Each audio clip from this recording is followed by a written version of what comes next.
నమస్తే, welcome to one TV. ఇది నిజం.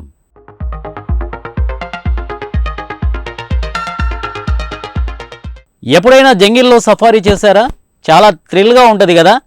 ఎటువైపు నుండి ఏ క్రూర మృగం వస్తుందో అని టెన్షన్గా ఉంటూనే ఎంతో ఆసక్తిగా డీప్ ఫారెస్ట్ అంతా సంచారం చేసి రావచ్చు.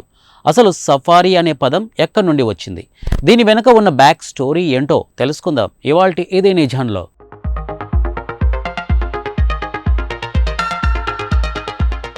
కొన్ని పదాలు ఉద్భవించడానికి ప్రత్యేకమైన కారణాలు ఉంటాయి.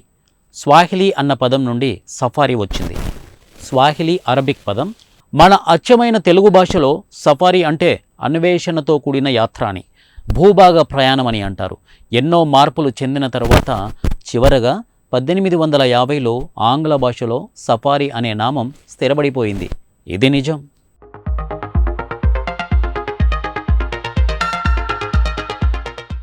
1836లో విలియం కార్న్ వాలిస్ హారిస్ వన్యప్రాణులను, ప్రకృతి దృశ్యాలను తిలకించడానికి, రికార్డింగ్ చేయడానికి హారిస్ సఫారీ స్మైల్ జర్నీని స్థాపించాడు.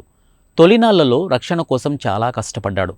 అయితే దీనికంటే ముందే అంటే 17వ శతాబ్దంలోనే సఫారీ ప్రారంభమైందని, దీనికి మూలం ఆవోరా, ఎలాంటాజో ప్రాంతాలని, అక్కడి గ్రామస్తులు అడవి పందులను వేటాడడానికి ఒక రక్షక వ్యవస్థను, పెద్ద వృక్షాల నుండి బలమైన కొమ్ములు, ఆకులను తీసుకొని వాటిని అణువుగా చేసుకొని శరీరానికి కప్పుకునేవారని, సూదిమొన లాంటి కర్రలను చేతపట్టుకొని వేట కోసం వెళ్ళేవారని, ఇది ఆటవిక జీవన విధానమని చరిత్ర చెబుతోంది. ఆ తర్వాత కాలానుగుణంగా మార్పులు చెందిన సఫారీ ప్రయాణం ఆంగ్లేయులు చేతుల్లో మరింత కొత్త పోకడలతో, పకడ్బందీ వ్యవస్థతో, కాకి దుస్తులు, బెల్ట్ బుష్ జాకెట్లు, అలాగే పిత్ హెల్మెట్, ఇక జంతువుల చర్మ నమూనాలను ధరించి సఫారీ చేసేవారు. 2005లో British government hat safari style దుస్తులను తయారు చేసింది. 2018లో శ్రీమతి ట్రంప్ ఆఫ్రికా పర్యటనలో సఫారీ దుస్తులను, జాకెట్లను ధరించి కెన్యాలో సఫారీకి వెళ్లారు.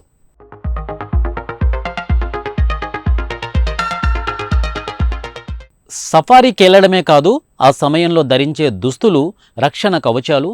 ఇక సఫారీ ఆవిర్భావ వృత్తాంతం తెలుసుకున్నాక ఒకటి అర్థమవుతుంది. ఈరోజు ఎంతటి డీప్ ఫారెస్ట్నైనా సునాయాసంగా సేఫ్గా చుట్టేస్తున్నామంటే దీని వెనక ఈ సౌలభ్యం కోసం ఎంతమంది మేధావులు కృషి చేశారు అన్నది తెలుసుకోవచ్చు. పలు రూపాంతరాలు చెందిన సఫారీ ఫైనల్గా 2005లో ఆర్కిటెక్చరల్ డైజెస్ట్ కంపెనీ వారు రూపొందించిన డిజైనర్స్ను వాడుకలోకి తీసుకుని వచ్చింది. దీంతో విలాసవంతమైన ప్రపంచ సఫారీ క్యాంపులు ఏర్పాటు కాబడ్డాయి. ఇక విశ్వ ప్రకృతి అందాలు, క్రూరమృగ విన్యాసాలను ఆద్యాంతం ఆస్వాదింపబడుతున్నాయి. సో ఇది నిజం. సఫారీ లేకపోతే అడవి అందాలు, వన్యప్రాణుల జీవనశైలి కేలీలు బహుశా మిస్ అయ్యుండే వాళ్ళమేమో. అవునా?